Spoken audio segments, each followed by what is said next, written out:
Well, hey everybody, welcome back. My name is Scott, and this is Nathan, and we are working through the excellent book called The 7 Levels of Intimacy by Matthew Kelly. And today we're on chapter 9, and we're on level 3 of the 7 levels, and this one is all about opinions. Opinions. So, with that in mind, what is your opinion of this chapter? Really good chapter, and you can definitely feel the difference between level 1 and level 2, and now to level 3, because this is where it does start getting to be more controversial when it comes to your opinions, whether, you know, honestly, in whichever kind of area of life that you might have a differing opinion than the person you want to be in a relationship with. Yeah. So. He said something right at the beginning of this chapter that's so striking to me. The 3rd level of intimacy, which is opinions, is often the graveyard where we bury many of our relationships. What do you think he means? Oh, man. First of all, I just want to say, you really need to read this book. I'm finding this very, perhaps extra helpful. I like the way he takes, I'm not sure how to say it. I like the way he takes a relationship and breaks it down. I love the language he's putting it to it. I love the way he's kind of diagnosing these 7 levels of intimacy, and I think it's spot on. It's wonderful. I'm really motivated by this. So the 3rd level of intimacy is the graveyard where we bury many of our relationships. So here's the deal. Let's say Nathan and I we're good with cliches. Hey, how you doing? Yeah, good. Yeah, good, right? And then we're good with facts. Well, it's kind of overcast today. It is. It was very damp out. Yes. So there you go. Those are the first 2 levels. We've made some progress, but you can imagine if that's our conversation all the time, depending on the nature of our relationship, if you're the guy that works at Wawa, which I don't know if all of our listeners will know that, right? Or I'm the guy that works at Wawa, that's okay.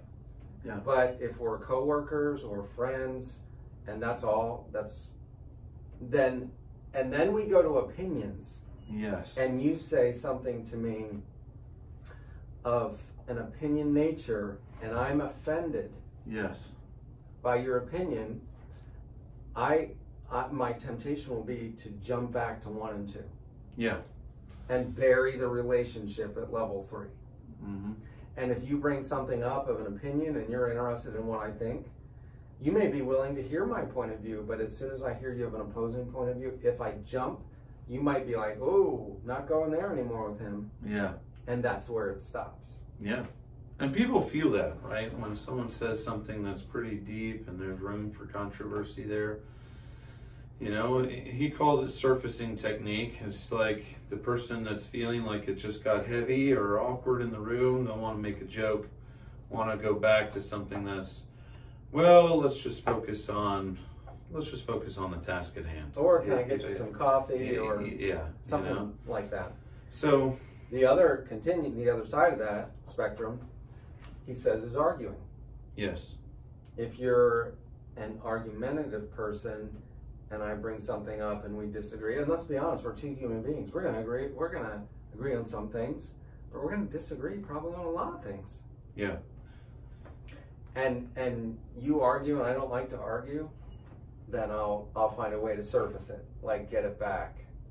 Or I could be like, oh, I just need to avoid him. Right. He does say that that's why there's so much need for self-awareness, so much need for maturity too, because he does basically say, look, we should really learn to be at peace with someone who's in the same room with us who will have an opposing view as us. You know, for instance, just because of today's climate, like what if I was a Democrat and Scott was a Republican? Can we still be friends? A lot of people do not feel like they can be. Yeah. Right? Yeah. And how you do that in a mature manner really depends on you knowing yourself well enough. Because, he asked a great question. He says, are we so unsure of our own opinions that we feel threatened by people who express opposing views? Meaning, we have now associated a difference of opinion with a threat, which should not be the case. That's right. I'm thinking of one of the groups I'm involved with. There's a person who often has a different opinion than much of the rest of the group. And I've actually come to appreciate it. Mm-hmm. And I'm glad that person is in the group, because I feel like there's plenty of people that hold to that person's position. Mm-hmm. And I need to be exposed to that. Yes. And I need to learn something. And so anyway, I've really appreciated it in that setting. Right, because there's something, and he says this before, but there's something always we can learn. Like, there obviously is a value behind an opposing view. And many times it can be a good value, you know, depending on our background and our story and how we came to something that we feel is meaningful. That's right. And I need to be able to recognize I didn't grow up with you. Right. I didn't grow up in your home. Yeah. And even if I did, I'm still not you. And so I have to recognize that what is shaping your opinion is coming from somewhere. Yeah. And it would be well worth my time to get to know where that's coming from, get to know you. And what am I doing? In doing that, Yeah. we're developing intimacy or That's a deeper right. relationship. And that can build a sense of a common bond in acknowledging the value that we're each bringing, even if it feels like an opposing view. You know, if I was for big business and we need to keep business going and that needs oil, and Scott's for saving the planet, you know, people need the money to survive and take care of their family, but we need to also keep and steward what God has given us as well. So both are needed. And I actually think that working together with someone in terms of the values goes much further towards either the next innovative answer that is needed, rather than just throwing the rocks at each other and nothing gets solved. Right, You know, absolutely. You know? And that leads us to the next point, which is, he says, and that leads to the reason for the common purpose of the relationship or of the conversation, which is what? Desiring the very best version of the person Right. as well as of yourself. Right. So he gives some excellent advice. If two people, a couple, are stuck, one thing they could do is agree on it. He uses the language, agree on a ceasefire. Yeah. And then agree on pursuing the very best version of the other person. You know, you think about that. If we're in conflict with each other and we can say, can we call timeout? Yeah. Or can we have a ceasefire? And I can really say, do I desire the very best version of Nathan? Mm-hmm. Or do I just want to win an argument? Yes. If I just want to win an argument, our friendship it's at the very least locked at level 1 or 2. Right. And honestly, intimacy requires stretching from ourselves. We do need to be stretched, you know, and say, okay, I'm just going to sit in this.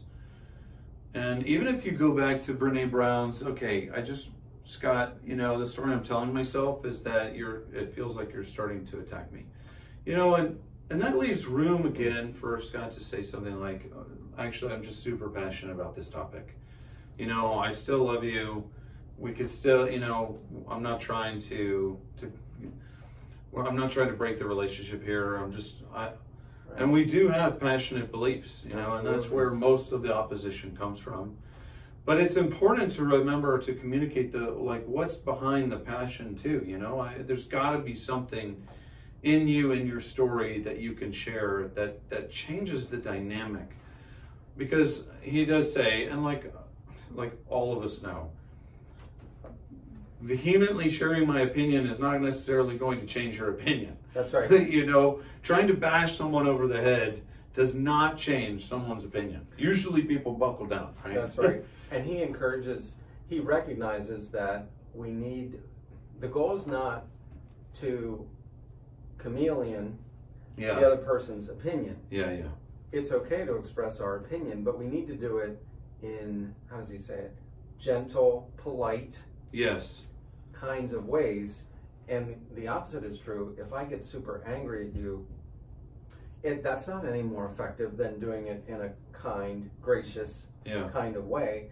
And my anger will probably do the opposite of what I'm trying to accomplish.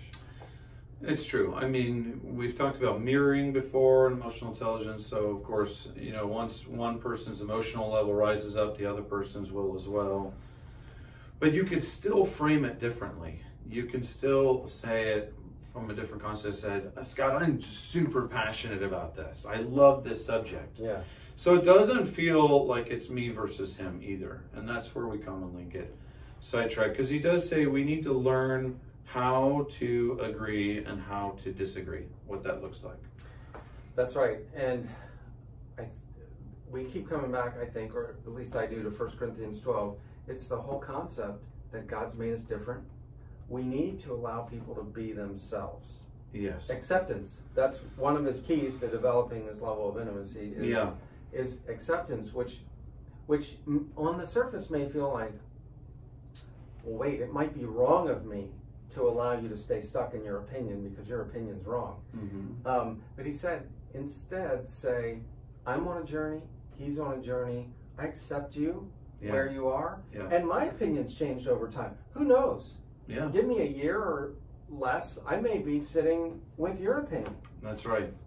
Because we don't know what world event or what circumstance is going to change that experience to the point where we're going to like, oh, okay, I can understand why this group of people values this because it's now affected me. Yes. Right? Yeah. So, you know, that I think that's why he's saying keeping an open mind, stay in a learning position when you're hearing opposing opinions. Because you just don't know. You don't know where the journey will lead next. Yeah. For either one of you. And as you know, we often try and take these books that we're reading and bend them towards recovery. And man, this one was so easy because he said one of the things he does to accept people where they are is pray, of all things, the serenity prayer. Yes. Which of course we pray at the meeting and so he does that. Have that in here too. Which, if you're not familiar with that, is Lord, grant me the serenity to accept the things that I cannot change, the strength or the courage to change the things I can, and the wisdom to know the difference. And we really do need to embrace that. There are some things I can't change. Am I okay with that? I need to become okay with that. God's not falling off his throne. He's aware of what's going on. I need to accept the things I cannot change. Yeah. Acceptance is, I mean, he says that's a big key. And I mean, I know that he's not talking about you just accept everything for what it is. Yeah. Because he does say you need to know where you're at on your journey. You need to, you know, have a great sense of confidence in self as well. Accepting yourself as well, which is definitely a big recovery thing because a lot of people in recovery don't accept themselves. And if you can't accept yourself, then how would you accept someone else as well? And that's in my opinion, that's another first key. Right. None of this excludes, sometimes we have to set up boundaries with other people. That's right, yeah. Sometimes we need to debate. He says sometimes we need to passionately debate. Of course, none of this excludes that. But it is coming into a situation and recognizing this person believes what they do. Right. They already believe it, and so there's clearly a reason for it. If I want to develop my friendship with them, why not take a deep breath and say, well, tell me more. How'd you come to that position? Yeah, right. So I think those are some of the biggest highlights. I mean, there's a few other things. I guess I could mention ego. That's the last probably big highlight to be aware of. Yes. Ego definitely gets in the way when it comes to, but I feel like if I don't win the argument, then that says something about me. And we really need to guard against that because in the end, that's not actually a win, right? Yeah. I mean, putting someone else down and just feeling like you've gotten the win, that it may stoke your ego, but it's not going to do any favors towards the relationship That's right. that you have. That's right. So So great chapter. Again, we are doing this because we hope that you pick up these books and read them. Again, I find this one to be particularly good. Yeah.